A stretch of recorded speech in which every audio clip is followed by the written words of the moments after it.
रहे हैं control valve क्या होता है, इसका प्रोसेस इंडस्ट्री में किस तरीके से यूज़ किया जाता है, प्लस यह कंट्रोल वाल्व जो रहता है ऑटोमेशन किस तरीके से काम करता है, इसके अंदर क्या क्या पार्ट्स रहते हैं, कौन कौन से एलिमेंट्स रहते हैं, किन किन पार्ट्स का यह कॉम्बिनेशंस रहता है जो कि ऑटोमेशंस में हमको डिजायर्ड वैल्यू आउटपुट प्राप्त करने के लिए हमको यह यूज़ करते हैं।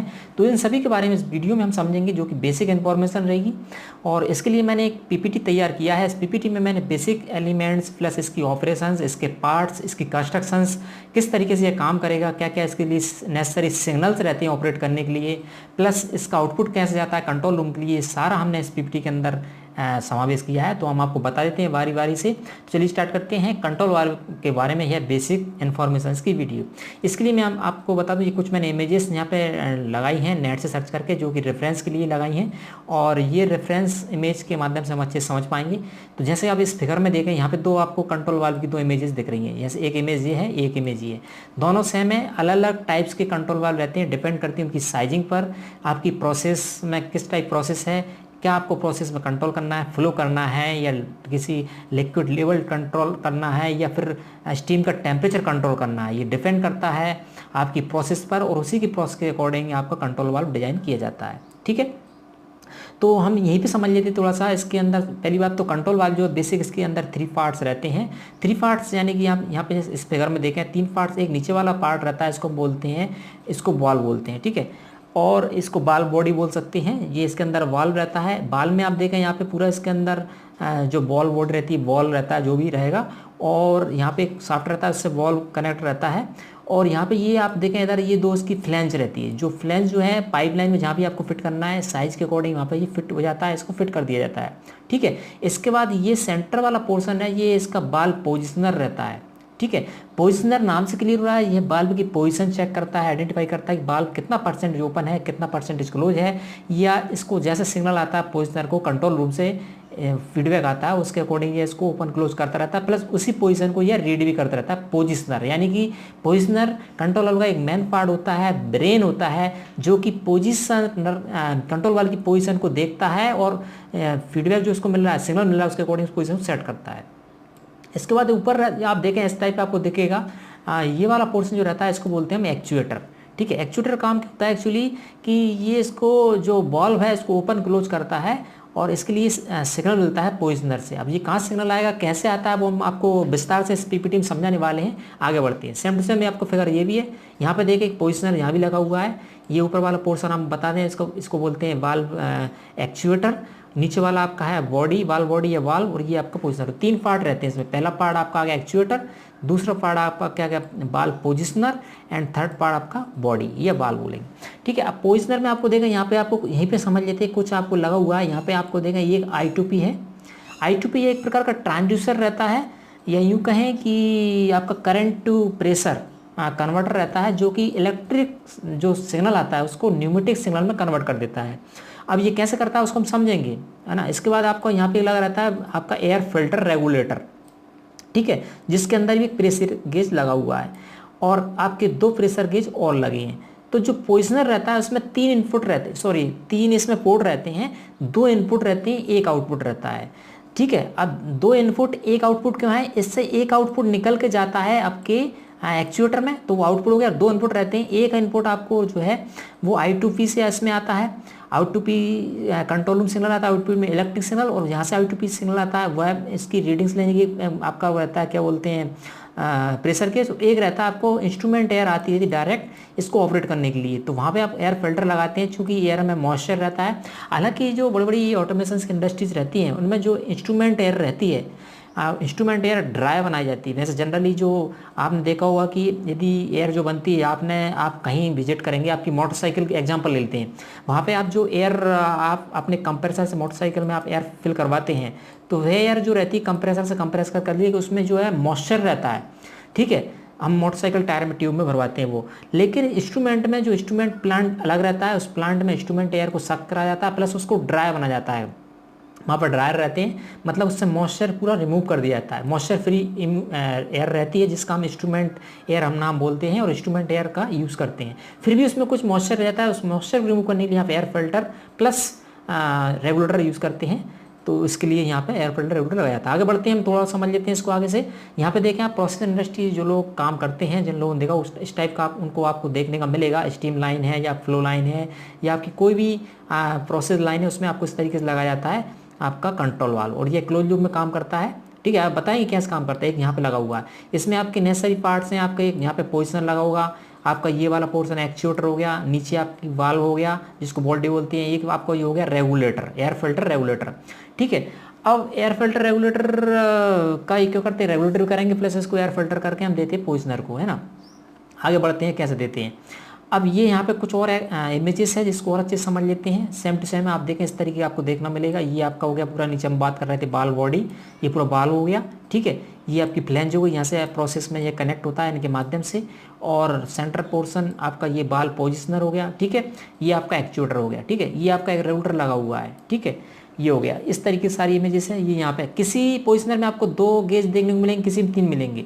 इसका रीजन ये है, जैसे मान लीजिए ये पोजिशनर, इसमें आपकी 2 गेज तो लगे हैं। एक आपका जो आउटपुट यहाँ से एयर जाएगी उसको देखने के लिए, एक इसमें इनपुट एयर आएगी उसके लिए, प्लस रेगुलेटर जो रहता है उसके साथ एक लगा रहता है, इसका मतलब उसमें 2 है। जबकि इसमें देखें, इसमें 3 आपके प्रेशर गेज लगे हुए हैं, 1 2 3, लेकिन इसके रेगुलेटर के साथ कोई प्रेशर गेज नहीं होगा, तो वहीं पर इन्हें दे दिया। तो ऐसे इसकी डिजाइन के ऊपर डिपेंड करता है। ये सारा आपका है, इमेजेस इस टाइप की आपको देखने मिलेगी। ठीक है, ये अब हम इसको थोड़ा समझ लेते हैं कैसे ये काम करता है। ठीक है, सबसे पहले हम इसकी देख लें कि what is control valve. A control valve is a valve used to control the condition of fluid flow such a flow, pressure, temperature and liquid level by fully or partially of opening or closing in response to signal received from controller that compare a set point to a process variables whose value is provided by sensor that monitor changes in such conditions. Control valve is also termed as final control element. ठीक है, समझ में आया? नहीं आया, कोई दिक्कत नहीं। कि कंट्रोल वाल्व एक ऐसा कंट्रोल वाल्व है जो कि आपकी फ्लूइड फ्लो प्रोसेस हो रही है, उसमें चाहे वो प्रेशर मेंटेन करना हो, टेम्परेचर मेंटेन करना हो या लिक्विड लेवल मेंटेन करना हो, पार्शली या फुली ओपन क्लोज करके उस प्रोसेस को कंट्रोल करता है और डिजायर्ड आउटपुट प्राप्त करता है एज ए सेट पॉइंट, जो हम सेट पॉइंट देते हैं उसके अकॉर्डिंग ही। ठीक है, या इसको हम फिर फाइनली की फाइनल कंट्रोल एलिमेंट भी इसको बोला जाता है। फाइनल कंट्रोल एलिमेंट के बारे में हमने लास्ट वीडियो अभी जस्ट रिसेंटली पब्लिश की है कि फाइनल कंट्रोल एलिमेंट क्या होता है, कैसे काम करता है, इसके बारे में हमने विस्तार से बताया। आप उस वीडियो हमारे चैनल पर विजिट करके देख सकते हैं, और यहाँ भी देख सकते हैं। आप आपको यहाँ पे आई बटन में इस वीडियो को आपको लिंक दे देंगे, इस आई बटन से जाके आप इस फाइनल कंट्रोल एलिमेंट के बारे में समझ सकते हैं, सीख सकते हैं। तो फाइनल कंट्रोल बारे में एक और बात फिर बता दें। Final control it is the combination of actuator, valve positioner and valve body. ठीक है, और एंड इसमें I2P भी रहेगा, प्लस आपका ट्रांसमीटर रहेगा, प्रेशर फ्लो लेवल जो भी है उन सभी कॉम्बिनेशन जो रहता है, यानी कि फील्ड में जो काम करता है उसको बोलते हैं फाइनल कंट्रोल एलिमेंट। ठीक है, कंट्रोल रूम इसमें इन्वॉल्व नहीं रहता। तो आगे बढ़ते हैं, ये हो गया कंट्रोल वाल्व। कंट्रोल क्या होता है, प्रोसेस हमने बता दिया, प्रेशर लेवल टेम्परेचर जो भी प्रोसेस इंडस्ट्री प्रोसेस उसको कंट्रोल करने में कंट्रोल वाल्व का यूज़ किया जाता है। इसको हम सेट पॉइंट के अकॉर्डिंग डिजायर्ड आउटपुट इसके माध्यम से प्राप्त करते हैं, और इसको हम फाइनल कंट्रोल एलिमेंट भी कहते हैं। आगे बढ़ते हैं, इसमें और लिखा है कि द ओपनिंग और closing of control valve is usually done automatically by electrical, hydraulic और pneumatic actuators. Positioner are used to control the opening और closing of actuator based on electric pneumatic signal.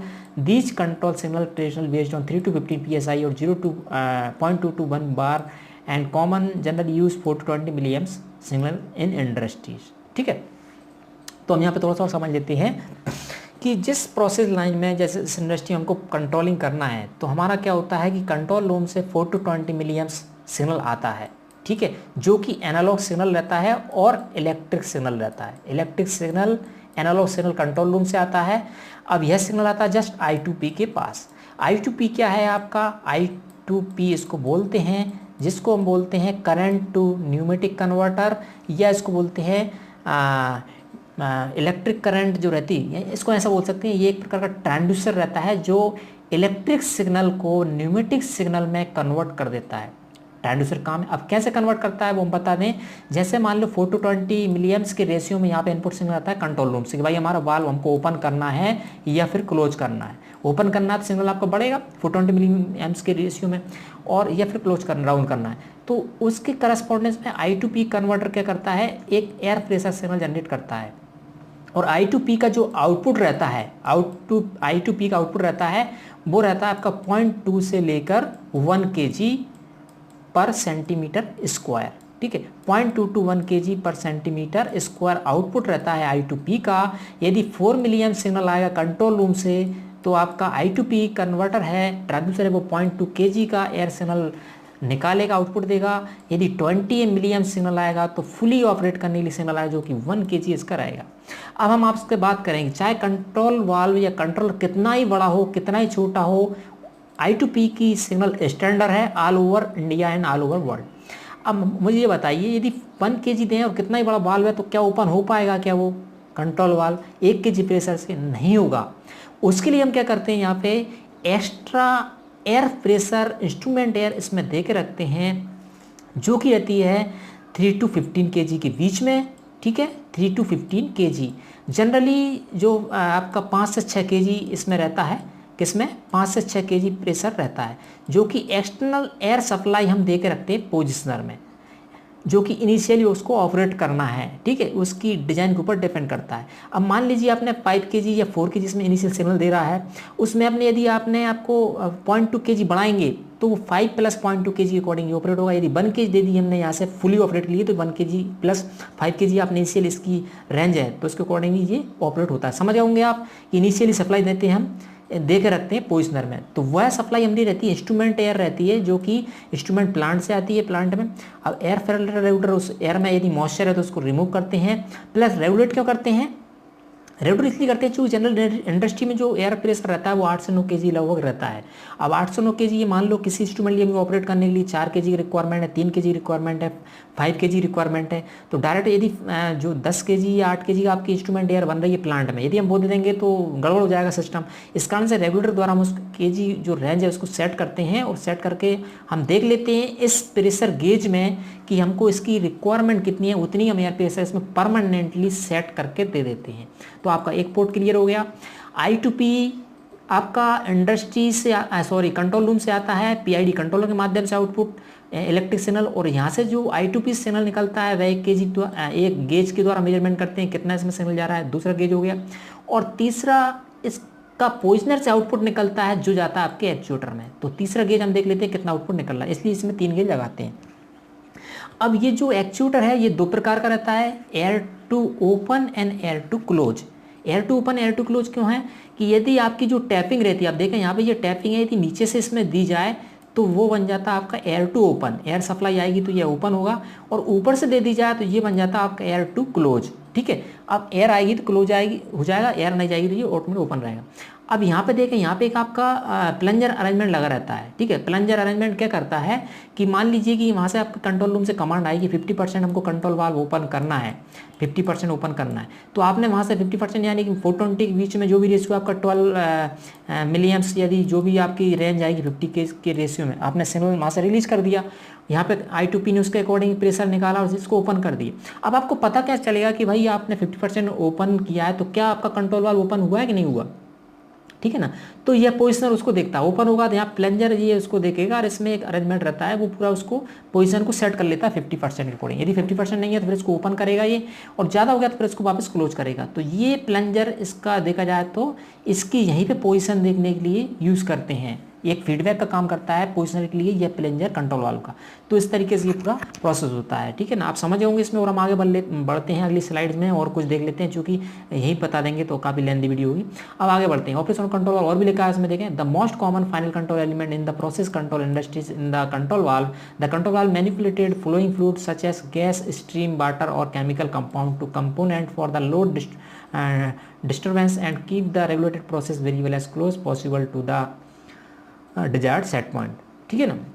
समझ गए जो हमने बोला वही सब कुछ है इसमें। ये मैंने इसलिए लिखा थ्योरेटिकल आपके लिए, आप इसको नोट डाउन कर सकते हैं, एक आपका नोट तैयार कर सकते हैं, इसलिए मैंने लिखा है। वैसे मैं चाहता तो आपको एक ही डायग्राम के माध्यम से पूरा समझ सकता था, तो फिर भी हम समझ लेते हैं। तो वापस वही डायग्राम आ गया, आपका रेगुलेटर आ गया, ये सब पता नहीं, इस तरीके से आपको प्रोसेस इंडस्ट्री में आपको देखने को मिलेगा।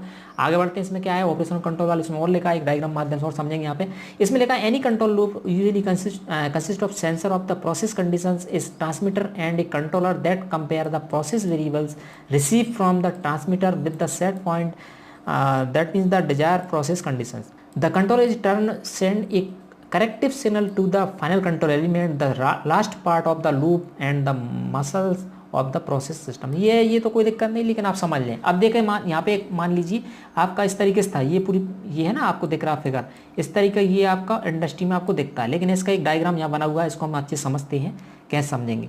यहाँ पे देखें आप कंट्रोल वाल्व आपका ये लगा हुआ है, ये वाला कंट्रोल वाल्व है, ठीक है, ये आपका कंट्रोल वाल्व हो गया, ठीक है। ये मैनुअली वाल्व है, ये आपका पूरा आपका क्लोज लूप में काम कर रहा है, फीडबैक लूप में। ये वाली जो लाइन है ना, ये आपकी मैनुअली है। यदि कंट्रोल वाल्व किसी कारण से फेल हो जाता है आपकी ऑटोमेटिक सिस्टम में, तो इसको मैनुअली हम क्या करते हैं, इन दोनों वाल्व को क्लोज कर देते हैं, और ये आपका इस वाल्व को ओपन कर देते हैं, आपका बाईपास हो जाता है कंट्रोल वाल्व। या इसको कैलिब्रेशन करना है, मेंटेनेंस करना है, तो फिर इसको इन दोनों वाल्व को हम क्लोज करते हैं और इसको ओपन कर देते हैं, मैनुअली आपकी प्रोसेस चलती रहती है। अब ऑटोमेशन सिस्टम में कैसे काम करता है, ये आपकी हाई प्रेशर स्टीम लाइन है, इसमें प्रेशर आपका इनलेट जा रहा है, पूरा प्रेशर गेजर प्रेशर चेक करने के लिए एक प्रेशर ये है, इनलेट प्रेशर यहाँ पे चेक करेंगे, आउटलेट प्रेशर आप यहाँ पे चेक करते हैं, ठीक है। अब इसके बाद आप इसमें देखें कि आपका यहाँ पे लगा हुआ है एक ट्रांसमीटर, ठीक है, ये मैंने इसका पार्ट है, और ये आपका कंट्रोल रूम मान लीजिए, HMI यूनिट मान लीजिए, या DCS सिस्टम मान लीजिए, या PID कंट्रोलर, यहाँ से आपको सिग्नल आएगा। तो यहाँ से हम एक देते हैं SV सेट वैल्यू, इसके बाद यहाँ से आउटपुट निकलता है, वो रहती है आपकी MB, जिसको हम बोलते हैं मैनिपुलेटेड वेरिएबल, यहाँ पे लिखा है, और फील्ड से जो आती है वो रहती है आपके PB, जिसको हम बोलते हैं प्रोसेस वैल्यू, और एक कंट्रोल वाल्व की रहती है CV, ठीक है, कंट्रोल वाल्व की पोजीशन दिखाता है, तो वो अलग चीज़ हम बताएंगे। अब मान लीजिए यहाँ पे हम इसको समझते हैं अच्छे से कि ये प्रोसेस आपकी चल रही स्टीम लाइन है, और इसका प्रेशर हमको मेंटेन करना है। फॉर एग्जांपल हमको आउटपुट में आपको चाहिए 50 kg पर सेंटीमीटर स्क्वायर का हमको प्रेशर चाहिए। और अब इसमें कैसा होगा ऑटोमेशन, ये आपका कंट्रोलर लगा है, 50 kg का हमने सेट पॉइंट दे दिया कंट्रोलर को। कंट्रोलर क्या करेगा कि जो ट्रांसमीटर फील्ड में लगा है, यहाँ से आपका ये प्रेशर ट्रांसमीटर, इसका जो PB आएगा वो चेक करेगा कितना आ रहा है मेरे पास। यदि 50% प्रोसेस वैल्यू आ रही है और सेट पॉइंट 50 है तो कोई दिक्कत नहीं है, ठीक है। यदि 50% से कम हमको यहाँ पे PB आ रही है, यानी कि मान लीजिए कि 50% से कुछ 45 kg पर सेंटीमीटर स्क्वायर का हमका PB आया, प्रोसेस वैल्यू आई, तो यहाँ पे हमका SB कितना हो जाएगा, 5%, ये स्कोर बढ़ाएगा, तो SB हमारा 5 kg हो गया यहाँ पे। तो SB 5 kg, यानी कि बाल को ओपन करना पड़ेगा, प्रोसेस प्रेशर बढ़ाना है, तो MB 5 kg का प्रेशर के लिए MB यहाँ पे जाएगा, और MB का जो सिग्नल रहता है वो 420 मिलीएम्प से रहेगा, जो कि हम बात कर चुके हैं, जो जाएगा I2P के पास।